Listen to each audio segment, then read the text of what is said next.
Hi friends, నేను మీ Mounika. Welcome to the Mounika Telugu vlogs. Friends, ఈరోజు వీడియోలో ఎగ్ బిర్యానీని ఇంట్లోనే సింపుల్గా ఎలా తయారు చేసుకుందామో ఈ వీడియోలో చూసిద్దామా ఫ్రెండ్స్. ముందుగా ఒక కుక్కర్ తీసుకొని అందులోకి 1 టేబుల్ స్పూన్ నూనె వేసుకుంటాము. అలాగే ఇందులోకి కొద్దిగా ఉప్పు, కొద్దిగా కారం పొడిని కూడా యాడ్ చేసుకుందాము. ఎందుకంటే మనం ఇప్పుడు ఉడకబెట్టి పక్కన పెట్టుకున్న కోడిగుడ్లను ఇందులో వేసి ఒక 2 నిమిషాలు బాగా ఫ్రై చేసుకోవాలి. ఫ్రెండ్స్, ముందే చెప్తున్నాను, కోడిగుడ్లని నూనెలో వేసేటప్పుడు కోడిగుడ్లకి ఘాట్లు పెట్టుకొని వేసుకోవాలి. లేదు అంటే అవి చిటపట అని పేలుతాయి.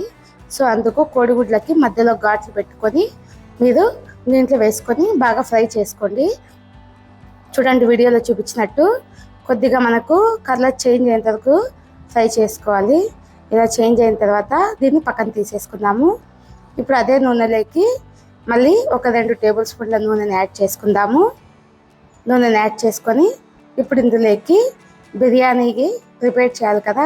సో దాల్చిన చెక్క, మరాఠీ మొగ్గ, యాలుక, జాపత్రి, జాజికాయ ఇవన్నీ యాడ్ చేసుకోవాలి కదా. ఒకటి బిర్యానీ ఆకును కూడా యాడ్ చేసుకుందాము. చూడండి ఫ్రెండ్స్, మనం ఇక్కడ ఆనియన్స్ వేసుకొని దీన్ని బాగా ఫ్రై చేసుకుందాము. వీడియోలో చూపించినట్టు దీన్ని గోల్డెన్ కలర్లోకి వచ్చేంత వరకు బాగా ఫ్రై చేసుకోవాలి. ఆనియన్స్ మనకు ఎంత బాగా ఫ్రై అయితే బిర్యానీ అనేది అంత టేస్టీగా వస్తుంది. ఇప్పుడు ఒక 2 పచ్చిమిర్చిని కూడా వేసుకొని దీన్ని బాగా ఫ్రై చేసుకుందాము. అలాగే ఇందులోకి ఒక టమోటాని చిన్న చిన్న పీసెస్గా కట్ చేసుకొని దీంట్లోకి యాడ్ చేసుకొని దీన్ని కూడా బాగా ఫ్రై చేసుకుందాము. టమోటా మొత్తం మగ్గేంత వరకు బాగా ఫ్రై చేసుకోవాలి. చూడండి, ఇలా మగ్గింది కదా ఫ్రెండ్స్. ఇప్పుడు దీంట్లోకి కారం పొడిని యాడ్ చేసుకుందాము.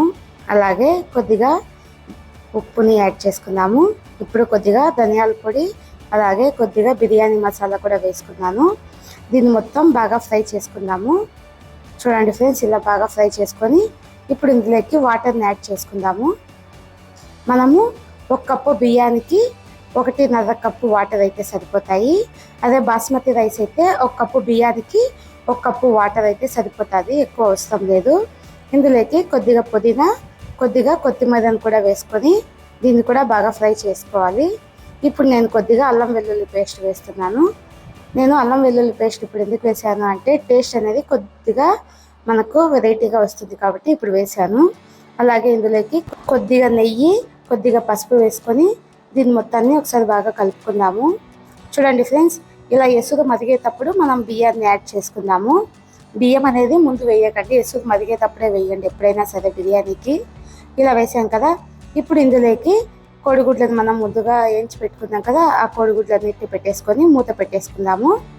ఇది ఒక 2 విజిల్స్ వచ్చేంత వరకు అలాగే పెట్టుకొని 2 విజిల్స్ తర్వాత మూత తీసి చూపిస్తున్నాను. చూడండి ఫ్రెండ్స్, చూడండి ఎంతో సింపుల్గా, ఎంతో ఈజీగా మనం ఈ ఎగ్ బిర్యానీని మనం ఇంట్లోనే ప్రిపేర్ చేసుకోవచ్చు ఫ్రెండ్స్. చూడండి, ఇలా చేసి పెట్టారు అంటే చిన్నపిల్లలకు కానీ పెద్దవారు కానీ ఎంతో ఇష్టంగా తింటారు.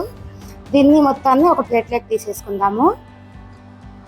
చూడండి ఫ్రెండ్స్, దీంట్లో కాంబినేషన్గా మనము పెరుగు చట్నీని, అలాగే ఒక లెమన్ని, అలాగే ఒక ఆనియన్ పెట్టుకొని తిన్నాము అంటే ఆ టేస్ట్ అనేది వేరే లెవెల్లో ఉంటుంది.